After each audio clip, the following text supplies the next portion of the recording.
नमस्कार जी, राधे राधे। आइए शुरू करते हैं। पिछली वीडियो में अपन ने विलयन नामक चैप्टर में सांद्रता के पद तक देख लिया था, ठीक ना, कि सांद्रता के पद क्या होते हैं। सांद्रता के पद की अपन ने डेफिनेशन समझ ली थी, लेकिन मैं इसमें एक और चीज आपको बताना चाहूंगा, जो है अपना विलयन के प्रकार। ठीक ना, विलयन के प्रकार मैंने घटक के आधार पर बता दिया, लेकिन विलयन का प्रकार में एक और आपको बताना चाहूंगा। विलयन के प्रकार, विलयन ना देखो, मिश्रण के आधार पर दो प्रकार के होते हैं, एक समांगी मिश्रण, एक विषमांगी मिश्रण। ठीक, एक होता है समांगी मिश्रण, जिसको अपन ने विलयन की परिभाषा देते समय बताया था कि दो या दो से अधिक पदार्थों के समांगी मिश्रण को विलयन कहते हैं। ठीक ना, विलयन ओ होता है। ठीक, लेकिन विलयन दो प्रकार होते हैं, एक समांगी मिश्रण और एक होता है विषमांगी मिश्रण। ठीक ना, मिश्रण दो प्रकार का, समांगी मिश्रण और विषमांगी मिश्रण। अब देखना, मिश्रण के आधार पर विलयन दो प्रकार का, समांगी विषमांगी मिश्रण। ठीक, कितना समझ आ गया। अब देखना, समांगी मिश्रण जो होता है ना, उसमें एक निश्चित अनुपात में विलय की मात्रा घुली हुई होती है, विलायक में निश्चित अनुपात में घुली हुई होती है। ठीक, निश्चित अनुपात में। और इसमें आप एग्जाम्पल डायरेक्ट याद रखो, मिट्टी और पानी का घोल, और पानी का घोल, चाहे आप चौक को डाल दो पानी में, वो भी यही है। ठीक ना, तो दोनों चीजें यही है, सेम। अब बात करते हैं अपन, अब अपना बात करते हैं, क्या इसको बोलते हैं अपन, सांद्रता के पद। ठीक ना, अब अपन बात करते हैं सांद्रता के पद की। चलिए भैया देखते हैं सांद्रता के पद। सांद्रता के पद करने के विधियां बहुत सारी हैं, आपको भी पता है, मुझे पता है। ठीक, अब इसमें से अपन क्या क्या लेते हैं।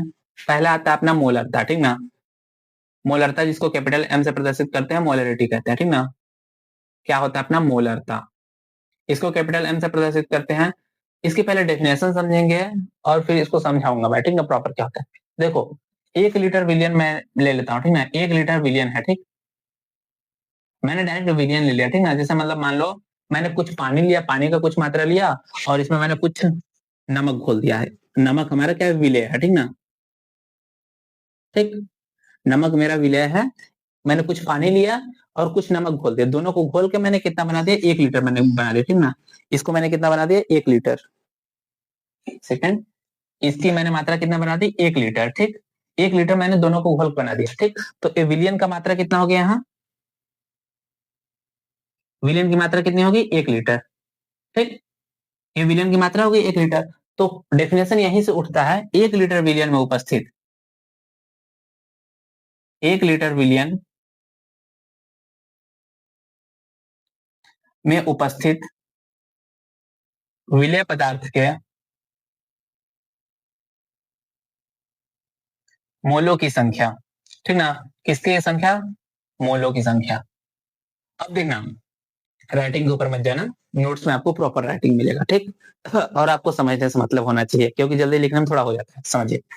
अब देखिए, हमारे 1 लीटर विलयन है, उसमें जो भी विलय है, ठीक ना, उसी की मात्रा को हम क्या बोलते हैं, मोलरता बोलते हैं। अब देखना इसकी अब कैसे मैं आपको समझाऊं, चलिए समझते हैं। ठीक ना, जैसे देखना, आपने 990 ml, 990 ml आपने क्या ले लिया, पानी ले लिया एक बोतल में। ठीक, ये बोतल है, इसमें आपने 990 ml पानी ले लिया। ठीक, अब इसमें आपने क्या डाला, 10-12 ग्राम, आपका जो भी होगा, जितना 10-12 ग्राम आपने डाला, क्या 10 ग्राम इसमें आपने डाल दिया चीनी। ठीक, शर्करा जिसको बोलते हैं। ठीक ना, 10 ग्राम अगर आपने इसमें चीनी डाला, ठीक ना, 990 ml इसमें पानी है। ठीक,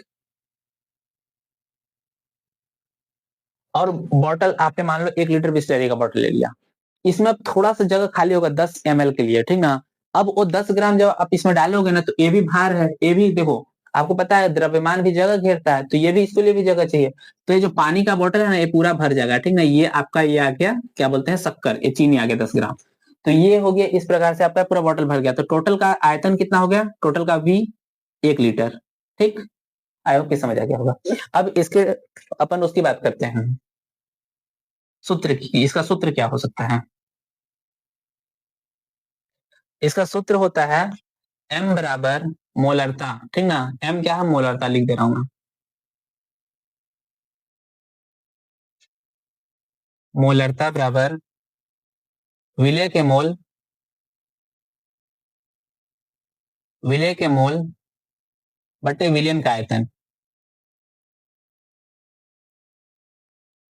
विलयन का आयतन लीटर में, लीटर में, ठीक ना। ये आपका सूत्र होता है, ठीक।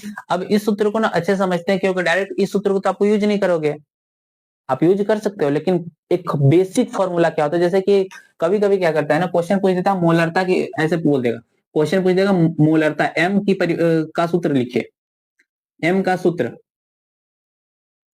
एम का सूत्र करके चार आपको ऑप्शन दे देगा, एम बराबर दे देगा कुछ भी जो दे देगा, ठीक ना।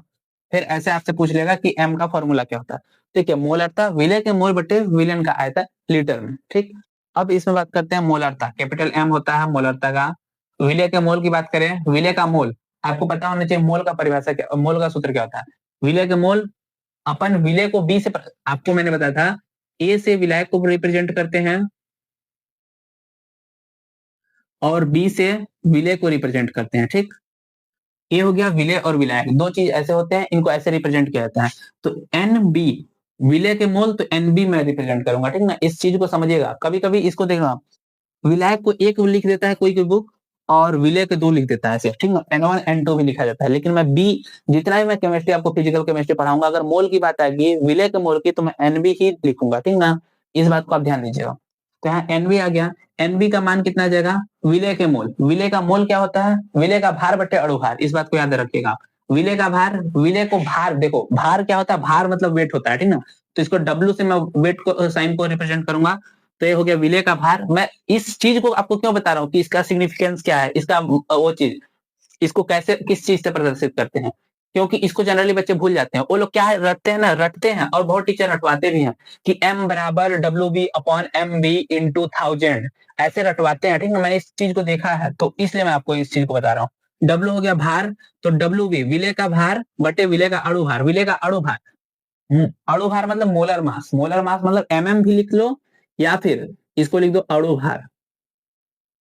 और किस चीज का अणु भार लिख रहे हैं, विलय का, तो बी एम बी, ठीक।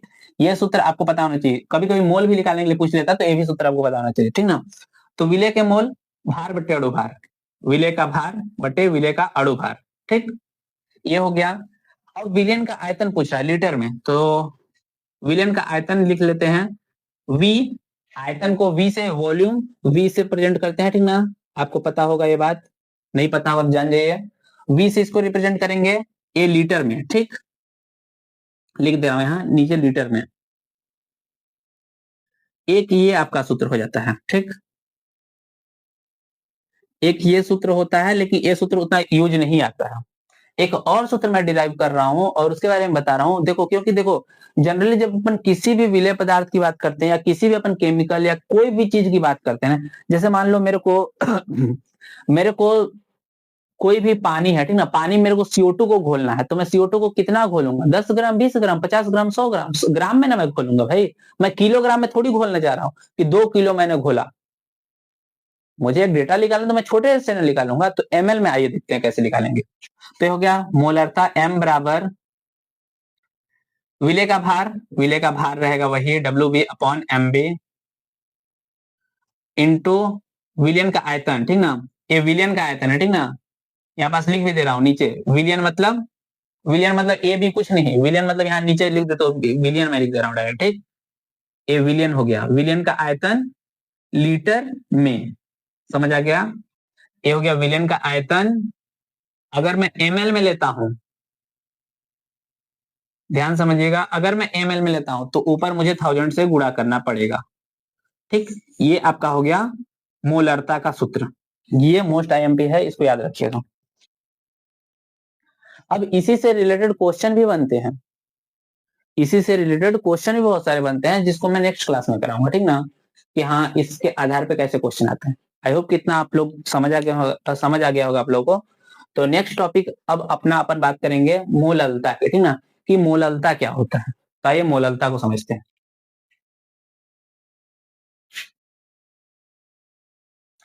वीडियो को थोड़ा सा पीछे करके स्क्रीनशॉट्स ले लीजिएगा या लिख लीजिएगा। मैं तो ऐसे स्क्रीनशॉट लेने के लिए मैं नहीं बोलता हूँ, क्योंकि मैंने एक चीज क्या देखा है ना, कि जितने भी बच्चे स्क्रीनशॉट लेते हैं ना, उनके फोन में वो स्क्रीनशॉट पड़ा रह जाता है, कभी उससे पढ़ते नहीं है।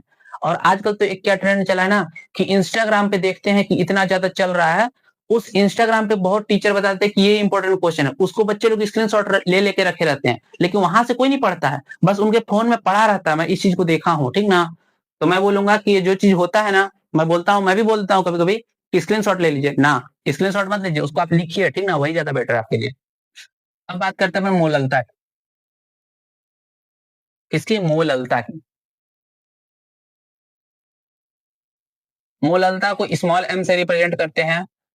मोललता की परिभाषा है 1 किलोग्राम विलायक में, जैसे देखना, एक पानी है, ठीक ना, 1 किलो पानी है, ठीक ना। देखो आप लोग को पता होगा दूध को लीटर में भी तौलते हैं, किलो में भी तौलते हैं, ठीक ना। जैसे जनरली आपने सुना होगा कि मम्मी लोग घर साइड क्या बोलते हैं, 1 किलो दूध बांध दीजिए, ठीक ना, कि मतलब डेली 1 किलो दूध आएगा।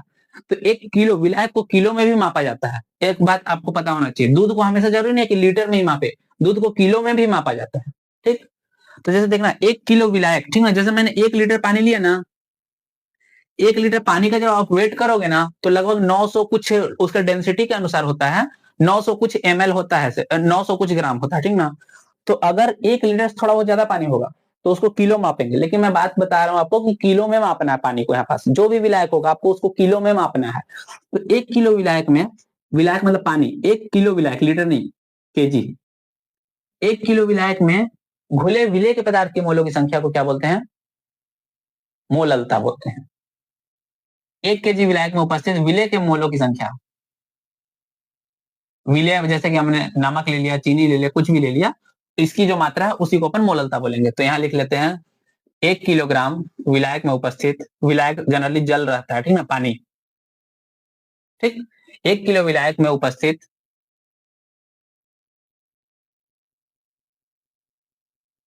विलेय पदार्थ के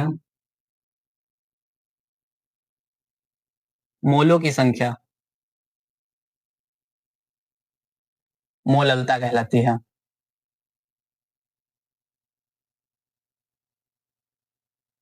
अच्छा लिखो, मोललता कहलाती है, ये लीजिए। अच्छा लिखा। चलिए, 1 किलोग्राम विलायक में उपस्थित विलेय पदार्थ के मोलों की संख्या मोललता कहलाती है, ठीक। समझ आ गया? अब चलिए समझते हैं, ठीक ना। अब इसकी क्या बोलते हैं, इसकी सूत्र की बात करते हैं। तो ये इसका सूत्र देखते हैं। मोललता स्मॉल एम, तो मैं पहले उसका डायरेक्ट में लिखूं, समझ आ जाएगा। लेकिन यार यही रिकॉर्डेड में यही प्रॉब्लम है ना कि मैं आपसे पूछ नहीं सकता कि डायरेक्ट लिखूं कि ना लिखूं, अगर लिख दूंगा तो भी दिक्कत। लेकिन चलो मैं डायरेक्ट नहीं लिख सकता, क्योंकि क्या पता किसी को नहीं समझ आए। चलिए पहले इसका थ्योरेटिकल लिखते हैं। मोललता, मोललता बराबर 1 किलोग्राम विलायक में उपस्थित विलेय पदार्थ की मोलक संख्या, किसके मोलक संख्या? विलेय पदार्थ की मोलक संख्या, विलेय के मोल, विलेय के मोल बटा विलायक का द्रव्यमान,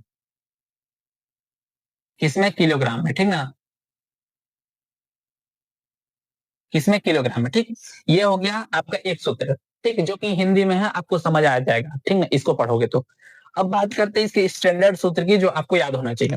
तो इसमें आता है मोललता स्मॉल एम बराबर विलेय के मोल, विलेय के मोल मतलब एनबी, ठीक ना, विलेय के मोल मतलब एनबी। ऐसे मैं डायरेक्ट लिख दूं? नहीं, ऐसे नहीं, जैसे होता है वैसे लिखते हैं।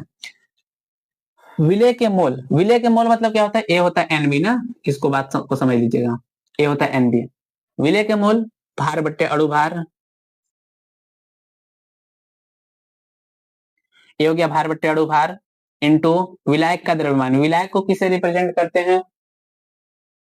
विलायक को किसे रिप्रेजेंट करते हैं? विलायक का द्रव्यमान यानी विलायक का भार, विलायक के भार को डब्ल्यू से रिप्रेजेंट करते हैं, विलायक को किसे रिप्रेजेंट करते हैं? ए से। तो क्या हो जाएगा? डब्ल्यू ए का द्रव्यमान, तो यहाँ जाएगा डब्ल्यू ए, ठीक, किसमें? किलोग्राम में। ये हो गया एक सूत्र आपके पास। और एक और सूत्र की मैं बात करूंगा, जिसमें देखो किलो, जैसे कोई चीज को ग्राम में तुम मापोगे ना, अगर तुम यहाँ कोई भी विलायक तुम्हारा ग्राम में दिया हुआ है, ठीक, जब मैं नेक्स्ट जब मैं क्वेश्चन कराऊंगा ना इस पे तो मैं बेहतरीन तरीके से समझाऊंगा, नो डाउट, इसके लिए परेशान मत होइए, ठीक। तो यहाँ पास अपन ले लेंगे मोललता। मोललता बराबर विलय के मोल बटे, मतलब विलय का भार बटे विलय का अणु भार इंटू विलायक का द्रव्यमान, किसमें, ग्राम में। अभी लेंगे अपन ग्राम में, ठीक ना। ए लिए अपन ने ग्राम में, इंटू ऊपर 1000 से गुणा कर देंगे। 1000 से क्यों गुणा किए, क्योंकि अपन ग्राम में ले रहे हैं, और 1 किलोग्राम में 1000 ग्राम होता है। आपको भी पता है, मेरे को पता है, सबको पता है, ठीक। तो इस प्रकार से हो गया, ये आपका एक इंपॉर्टेंट फॉर्मूला ये आ गया, ठीक।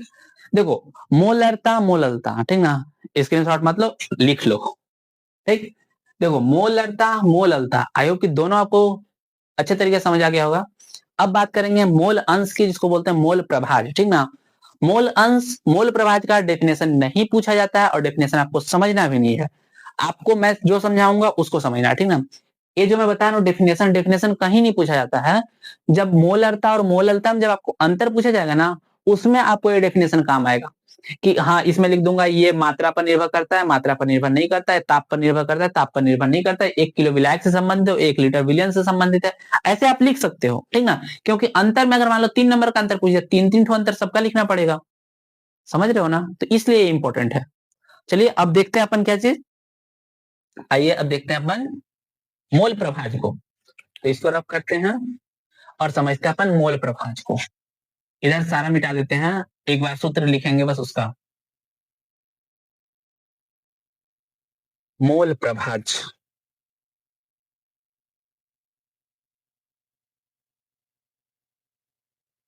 अब बात करते हैं अपन मोल प्रभाज, जिसको बोलते हैं मोल अंश भी बोलते हैं, मोल अंश, या फिर इसी को बोलते हैं मोल प्रभाज, और इंग्लिश में बोलते हैं मोल फ्रैक्शन, ठीक ना। ठीक, इसको एक्स से डिनोट करते हैं, ठीक, इसको एक्स से डिनोट करते हैं। और इसमें जो भी चीज आता है, जैसे देखना, मैं बात कर लेता हूँ द्विअंगी त्रिअंगी विलयन, मैंने क्यों पढ़ाया आपको पता होगा, इसी के लिए मैंने पढ़ाया है, ठीक ना। जैसे मान लो ये अपना एक बर्तन है, ये अपना एक बर्तन है, ठीक। इसमें अपन ने डाल दिया क्या, इसमें अपन ने डाला चीनी, इसमें अपन ने डाल दिया नमक, और इसमें अपन ने डाल दिया पानी, ठीक। ठीक, अपन ने डाल दिया, इसमें 3 चीज डाल दिया, ठीक ना, चीनी नमक पानी, 3 चीज डाल दिया। अब देखना पानी का होगा एक्स, एक्स मोल अंश जो लिखते हैं ना, मोल अंश का प्रतीक है, और किस चीज का अंश की बात कर रहे हैं वो यहाँ नीचे आता है। जैसे अपन बात करते हैं H2O की, तो H2O यहाँ नीचे लिखेंगे, ठीक ना, एक्स H2O, यानी कि मोल अंश किस चीज के मोल अंश की बात हो रही है, पानी के मोल अंश की बात हो रही है। कि ये जैसे देखना, फॉर एग्जाम्पल मैं बात बता रहा हूँ आपको, ठीक ना, कि इसमें कितना इसके मोल अंश है। जैसे मान लो इसका टोटल टोटल का 10 मोल अंश है, ठीक ना, 10 मोल ये है, ये एक विलियन है, इसको मैं बात बता रहा हूं, ये एक विलियन है, ठीक ना, ये एक विलियन है, जिसमें ये टोटल कितने मोल है, 10 मोल है, तीनों चीज मिलकर 10 मोल है। अब तुमसे क्वेश्चन क्या पूछेगा कि इसमें से जल के कितने मोल हैं, तो इसके लिए तुम्हें जल का मोल अंश निकालना पड़ेगा, और जल का मोल अंश निकालने के लिए तुम्हारे ए फॉर्मूला ए सूत्र होगा तुम्हारा, क्या संकेत क्या होगा, XH2O, एक्स मतलब अंश, एक्स मतलब तुम्हारा मोल अंश का तुम्हारा फॉर्मूला आता है, और H2O तुम्हारा जल हो गया, ठीक। इसी प्रकार अगर बात करें नमक की, तो ये हो जाएगा XNaCl, ठीक ना, sorry sorry sorry sorry sorry, ठीक, छोटा लिख रहा हूं, दिख रहा है, शायद दिख जाएगा, ठीक। NaCl उसका हो गया, ठीक। और चीनी की बात करें, चीनी का सूत्र लिखना पड़ेगा, ठीक ना, तो मैं डायरेक्ट चीनी लिख रहा हूँ क्योंकि थोड़ा लंबा हो जाएगा, इसलिए यहाँ पास नहीं लिख रहा हूँ, ठीक, एक्स चीनी, ठीक, ऐसे लिखोगे। तो देखो ये हो गया, सब हो गया। और मैं बात करूं, एक चीज और मैं बता रहा हूं, ठीक ना, अगर सबका मोल अंश जोड़े XH2O plus XNaCl plus x चीनी, ठीक, तो इन सब का मोल कितना होता है, 1 मोल, ठीक ना, इन सब का योग कितना होता है, 1 होता है, याद रखिएगा इस बात को, ये मोस्ट इंपॉर्टेंट है, ये बात पूछा जाता है। तो देखना, विलियन में उपस्थित सभी घटकों का मोल अंश का योग, एक पॉइंट पहले, इसको लिखवाने से पहले नोट पॉइंट में एक पॉइंट और लिखवाना होगा, जिसको याद रखिएगा आप, ठीक। नोट करके लिखिएगा। क्या करके? नोट करके। क्या लिखना है नोट करके? विलयन में उपस्थित सभी घटकों का, विलयन में उपस्थित सभी घटकों का,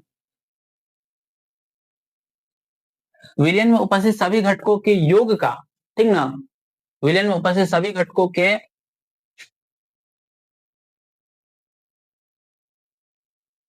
विलयन में उपस्थित सभी घटकों के मूल अंश का, मूल अंश, मूल अंश का योगफल एक होता है।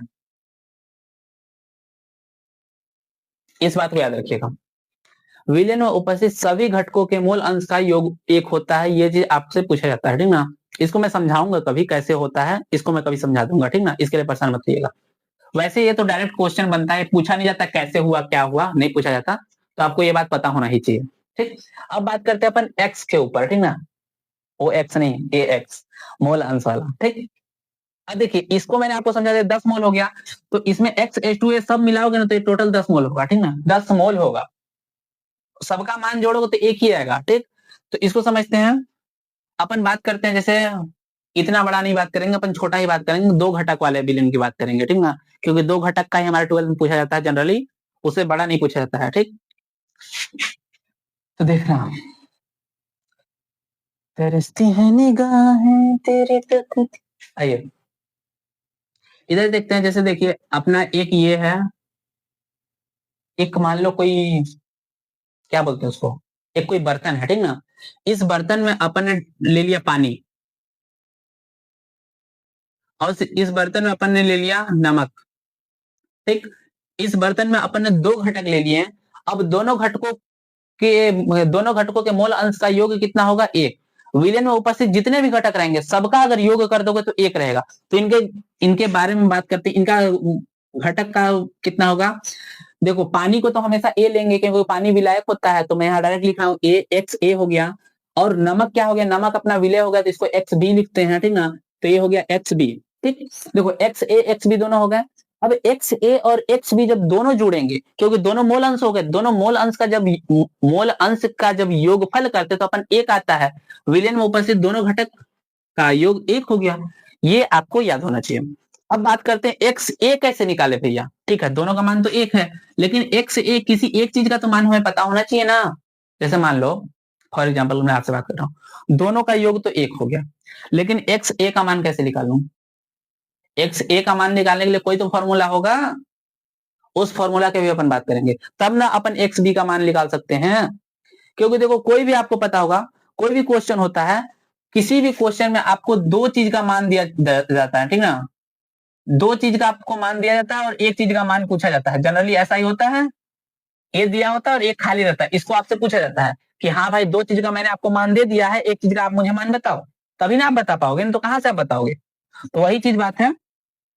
अब इसमें बात करते हैं इसके फॉर्मूला की। तो ये हो गया इसका फॉर्मूला, एक्स ए बराबर एन ए, समझाऊंगा, सब समझाऊंगा, लिख लेने दीजिए, या फिर पहले मैं समझा लेता हूँ, पहले मैं समझा ही लेता हूँ, ठीक ना। देखना, नहीं यार पहले बता ही लेता हूँ मैं, फॉर्मूला ज्यादा समझ आएगा, ठीक ना। एक्स ए बराबर N A upon N A plus N B, ठीक। ये हो गया आपका फॉर्मूला एक घटक का, ठीक ना, घटक ए के लिए, विलयन में घटक ए के लिए मैं लिख दे रहा हूँ, घटक ए के लिए, ठीक। घटक ए के लिए फॉर्मूला हो गया, जिसमें क्या क्या चीज है मैं हर एक चीज को डिफाइन करूंगा। और घटक बी के लिए दूसरा मैं बता रहा हूँ, पानी को मैं यहाँ ए ले रहा हूँ, नमक को यहाँ मैं बी ले रहा हूँ, ठीक। इससे आपको समझ आ जाएगा, नमक हो गया आपका बी, पानी हो गया ए, समझाने के लिए। घटक बी के लिए ए ए बी के जो मैं लिख रहा हूँ इसको एक दो भी लिखा जाता है, बहुत सारे टीचर भी आपको बताएंगे, बहुत सारा बुक भी आपको बताएगा कि इसको एक दो भी ले सकते हो, तो इसके लिए परेशान मत कीजिएगा, ये सिंपल सा चीज है, एक लो चाहे दो लो, लेकिन जनरली बता रहा हूँ ए लेते हैं ना, उसको एक लेते हैं, यानी जो विलायक होगा उसको एक लेंगे और विलय को दो लेंगे और बी लेंगे, ठीक। तो घटक बी के लिए बात करते हैं एक्स बी बराबर क्या हो जाएगा? N B upon Na plus Nb। ठीक ठीक है भैया, ये तो ठीक है, समझ आ गया। लेकिन अगर ऐसा हो जाए किसी विलयन में 3 घटक हैं तो फिर क्या करेंगे? तो आइए उसका मैं फॉर्मूला बता दे रहा हूं। जैसे मान लो कोई विलयन में 3 घटक हैं, ठीक ना, और तुमको एक पूछ रहा मोल अंश बताओ, तो यहाँ लिखना Na। मान लो ए बी सी तीन उसके उसके 3 घटक हैं, तुमसे ए का मोल अंश पूछ रहा है, तो यहाँ लिखना XA, ए का मोल अंश बराबर, जिसका मोल अंश पूछा जाता है उसका मोल को ऊपर में रखा जाता है, जिसका मोल अंश पूछा जाता है उसका मोल को ऊपर में रखा जाता है, ठीक। तो मोल अंश किसका पूछा जा रहा है? XA का, ठीक ना, यानी कि ए का मोल अंश पूछा जा रहा है। तो देखो इसका मोल ऊपर बटे में विलयन में उपस्थित सभी घटकों का मोल का योग, ठीक। विलयन में उपस्थित सभी घटक हो गए Na plus Nb plus Nc, ठीक।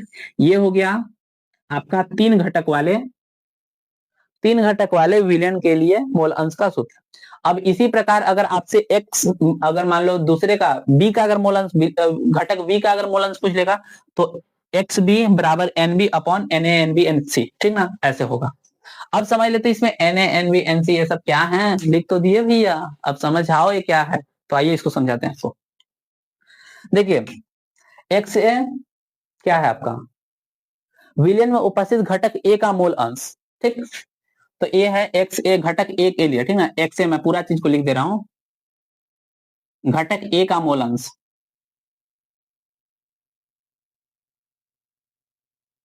ठीक। अब बात करते हैं Na क्या है आपको पता है? N मतलब होता है मोल, A मतलब विले ये क्या बोलते हैं, A का मोल अंश, A का मोल अंश, सॉरी सॉरी। Na क्या हो गया आपका? मार्कर नहीं चल रहा था। Na आपका क्या हो गया? Na आपका क्या हो गया? विलय का मोल, विलय का मोल नहीं, ए क्या होता है? विलायक, विलायक का मोल, ये हो गया विलायक का मोल, ये हो गया विलायक का मोल। अब ठीक है भैया, ये भी ठीक है। अब पूछ दिया तुमसे कि Nb क्या हो गया? ये हो गया किसका मोल? विलय का मोल, ये हो गया विलय का मोल। लो, समझ आ गया? ये हो गया विलय का मोल, तो ये हो गया विलायक का मोल, ये हो गया विलय का मोल, दोनों ठीक है। मक्खन समझ आ गया?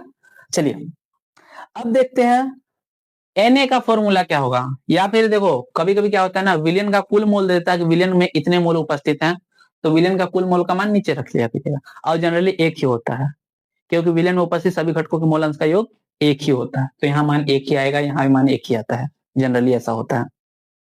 अब बात करते हैं Na Nb हो गया, ठीक, यहाँ तक तो ठीक है भैया। ये Na का फॉर्मूला जो आपने लिखा था वो मिटा दिया, चलो उसको भी लिख देते हैं। N बराबर क्या होता है? मोल है, मोल बराबर भार बटे अणु भार, ठीक। इसका मैं हिंदी फॉर्मूला लिख दे रहा हूं ताकि आपको याद रहे। मोल बराबर भार बटे अणु भार, और कितने लोगों को अणु भार भार भार से अणु भार निकालना आता है, और कितने लोग सूत्र से अणु भार निकालना आता है, ये बात मुझे बताइएगा, और इसको नोट कीजिएगा, और एक प्यारा सा लाइक और कमेंट जरूर कीजिएगा अगर क्लास पसंद आया होगा तो। बस आज के इस लेक्चर में इतना ही, मिलेंगे नेक्स्ट लेक्चर में, तब तक के लिए जय हिंद जय भारत, और कमेंट जरूर कीजिएगा। Thank you so much.